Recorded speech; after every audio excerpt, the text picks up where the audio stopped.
চলো হেডিং দাও Bakhtiyar Khilji.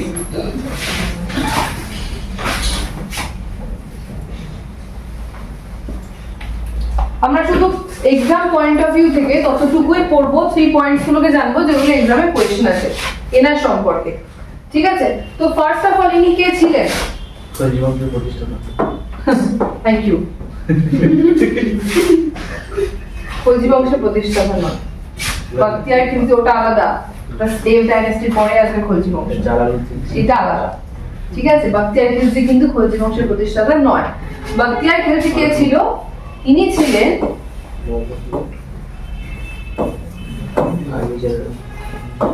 Army general of Mohammad ঘুরি।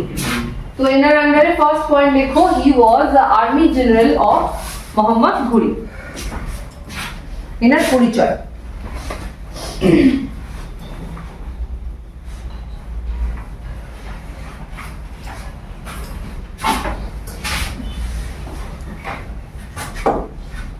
বুঝছেন? নেক্সট পয়েন্ট, ইনি আমাদের বাংলায় অ্যাটাক করেছিলেন, তাই তো আমরা আগের দিনই পড়েছি, বাংলায় অ্যাটাক করেছিলেন, বাংলা, বিহার, উড়িষ্যা, সেই সময় পুরোটা মিলিয়ে বেঙ্গল। তো এটা কবে অ্যাটাক করলেন, কোন সময়? এটা নিয়ে কিন্তু মতভেদ রয়েছে, কোন কোন বই বলে 1202, কোন কোন বই বলে 1205। তো তোমরা দুটি অর দিয়ে লিখে রাখবে খাতাতে, ঠিক আছে? অপশন অ্যাকর্ডিং আনসার মারবে, অপশনে দুটো পেলে স্কিপ দ্য কোশ্চেন। ওকে, চলো তাহলে ইন্ডিয়াতে ইনি যখন ঢুকছেন টাইমটা কি? 1202 1205, মানে বেঙ্গল এরিয়াতে ঢুকছে।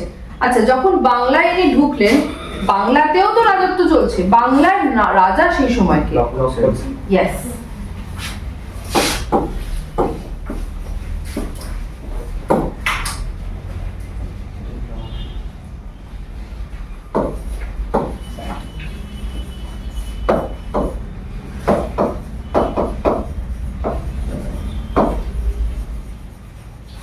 সেই সময় বাংলায় রাজত্ব করছে কে? লক্ষণ সেন।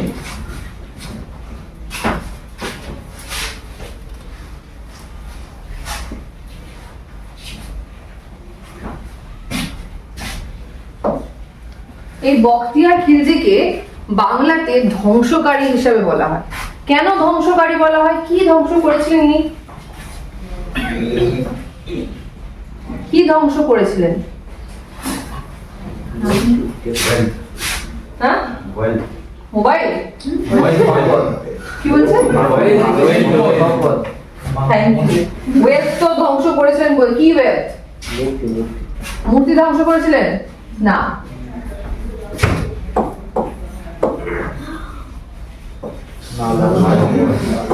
নালন্দা ইউনিভার্সিটি, নালন্দা ইউনিভার্সিটি ধ্বংস করেছিলেন। ইনি আরো একটি ইউনিভার্সিটি ধ্বংস করেছিলেন, নাম বলতে পারবে? বিক্রমশীল।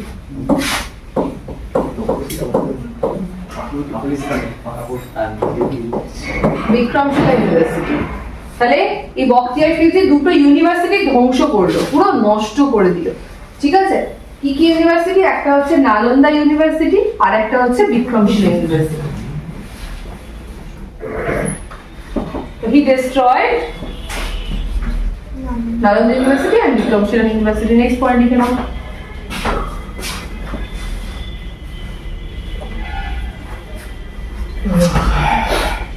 এবার কেন ধ্বংস করেছিলেন? নালন্দা ইউনিভার্সিটি যখন পড়বো, আমি বখতিয়ার খিলজির পরে নালন্দা ইউনিভার্সিটিটা পড়িয়ে দেবো একসাথে, ঠিক আছে? নালন্দা ইউনিভার্সিটিতে দেখবো এতে এত বড় বড় এত পণ্ডিত ব্যক্তিরা ছিলেন যারা পড়াশোনা মানে শিক্ষা দান করতেন। বাই দ্য ওয়ে, এটা নিয়েও কিন্তু মতভেদ আছে। ইন জেনারেল যেটা সব জায়গায় বলা হয় যে এই বখতিয়ার খিলজি নাকি, উনি তো বাইরে থেকে এসলেন, ইন্ডিয়ার না, ইনি দেখলেন যে ওনাদের ওখানে বখতিয়ার খিলজি যেখানে, সেখানে এত তো বড় কিছু নেই, তাহলে এই দেশটা এই জায়গাটা এতটা এগিয়েছে, এতটা ডেভেলপ করেছে, এনার নাকি এটা সহ্য হয়নি, যার কারণে ইনি রাগে এই নালন্দা ইউনিভার্সিটিকে ধ্বংস করে দিয়েছিলেন। মনে থাকবে, ঠিক আছে? বাই দ্য ওয়ে, এটা কোশ্চেন আসে না। আচ্ছা, ইনি মারা গেলেন কবে? ইনি মারা যাচ্ছেন 1206 সালে। 1206 কেন ইম্পর্টেন্ট? এই সালটা আর কি হয়েছে 1206 এ? Slave dynasty, yes. Qutubuddin Aibak ওদিকে স্লেভ ডাইনেস্টি দিল্লিতে প্রতিষ্ঠা করছেন, আর এদিকে বখতিয়ার খিলজি 1206 তে আবার বাংলাতে মারা যাচ্ছে। বোঝা গেছে?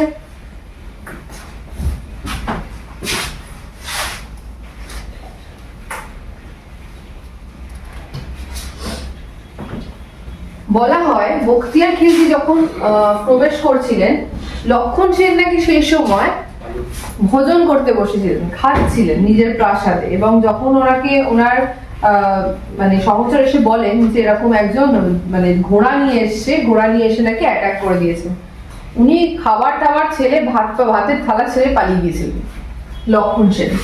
ঠিক আছে? তো তোমরা তো বেঙ্গল পড়ছো, সেন বংশ পড়বে, আরো কালকেও ক্লাস রয়েছে। আচ্ছা, তো ছোট্ট করে একটু কয়েকটা জিনিস লিখে নাও। লক্ষণ সেনের কয়েকজন কোর্ট পোয়েট ছিল, সভাকবি। ঠিক আছে? কারা কারা? কিছু ইম্পর্টেন্ট নাম। একটা নাম হচ্ছে জয়দেব। ফার্স্ট নেম লেখো জয়দেব। Jaydeva court poet. জয়দেব কি লিখলেন? গীত গোবিন্দ, তাই তো?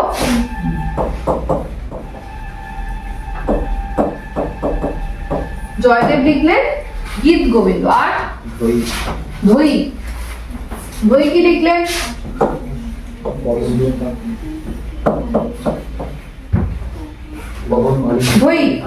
ধৈ কি লিখলেন? পবন।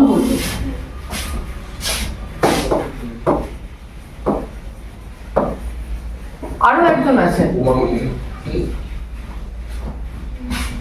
আর একটা বিখ্যাত বই রয়েছে এই টাইমটার। আর একজন রয়েছে, কেউ বলতে পারবে?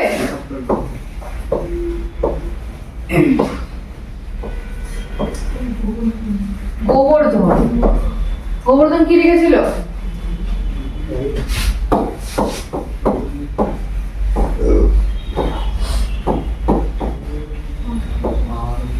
আর্য সপ্তশতী এই বইটা লিখেছিল।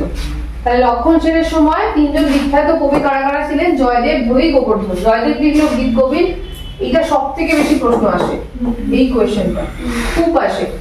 তারপর ধৈ লিখলো পবনদূত, আর একটা হচ্ছে গোবর্ধন কি লিখলো? আর্য সপ্তশতী। ঠিক আছে? That's all. লক্ষ্মণ সেনা তবে তোমরা ডিটেলসে বেঙ্গল হিস্ট্রি পড়বে তখন পড়বে। আচ্ছা, যখন আমরা বখতিয়ার খলজি পড়ছি, বখতিয়ার খলজি থেকে আমরা একটু নালন্দা ইউনিভার্সিটি জেনে নিই। নালন্দা ইউনিভার্সিটি সম্পর্কে যখন কথা বললাম একটু জেনে নিই। তো হেডিং করো নালন্দা ইউনিভার্সিটি।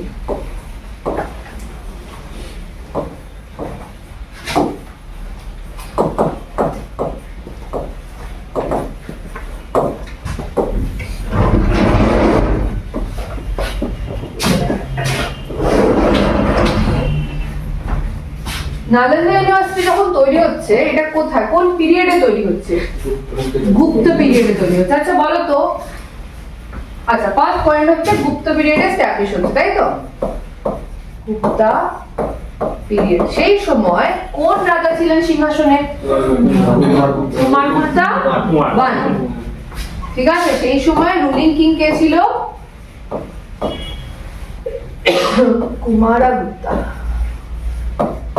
কুমারগুপ্তা ওয়ান।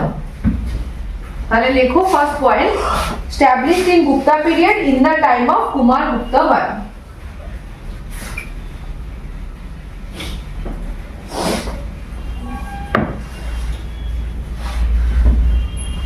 এটা হচ্ছে টাইম পড়লাম। এবার হচ্ছে প্লেস। কোন জায়গায় রয়েছে নালন্দা ইউনিভার্সিটি? বিহারের কোথায়? বিহারের কোথায় রয়েছে? বিহারের রাজগীর, যেটা সেই সময় কি নাম ছিল? রাজগৃহ। সেই সময় নাম ছিল রাজগৃহ, যেটা আজকে রাজগীর। ঠিক আছে? তাহলে নালন্দা ইউনিভার্সিটি কোন সময়কার? সেটা হচ্ছে গুপ্ত পিরিয়ড টাইপের। কোন জায়গায় রয়েছে? Situated at Rajgriha in Bihar. হচ্ছে next point. Next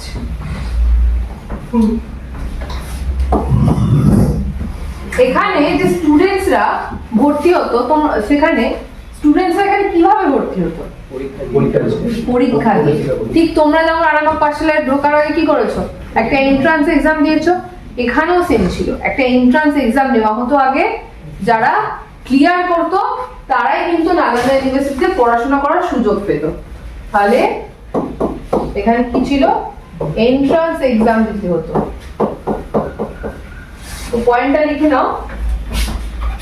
Students could enrolled here only after clearing an entrance exam.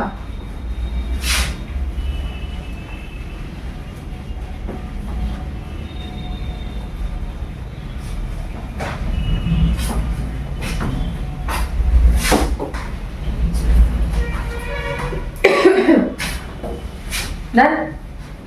চলো, কোন কোন জায়গা থেকে স্টুডেন্ট আসতো? বলো বলো, বলতে থাকো। চায়না থেকে আসতো। চায়নারই ভাই নিচে।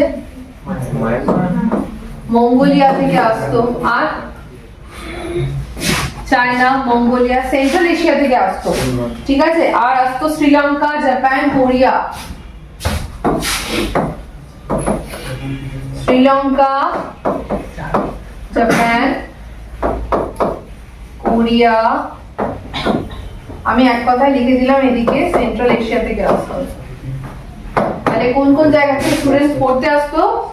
China, Mongolia, Sri Lanka, Japan, Korea, central Asia. এই জায়গা থেকে স্টুডেন্টস এখানে আসতো। তোমরা নিজেদের সাথে প্রচুর মিল পাবে। পড়াশোনা করার খরচ কি ছিল?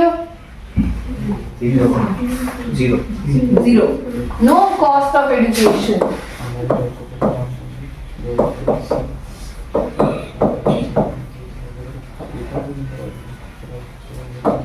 No cost of education. কি কি মিল পেলাম আমরা? এটা মিল পেলাম, এটা আমাদের সাথে মিল পেলাম, তাই তো? হ্যাঁ, আচ্ছা। নেক্সট হচ্ছে যেটা জানতে হবে, নালন্দা। নালন্দা ওয়ার্ডটার মানে কি? নালন্দা শব্দর মানে কি?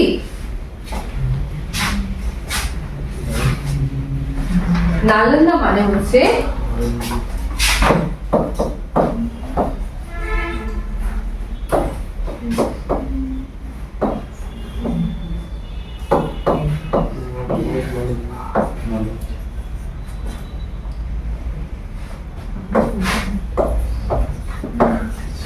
endless flow of knowledge. Nalanda শব্দের মানে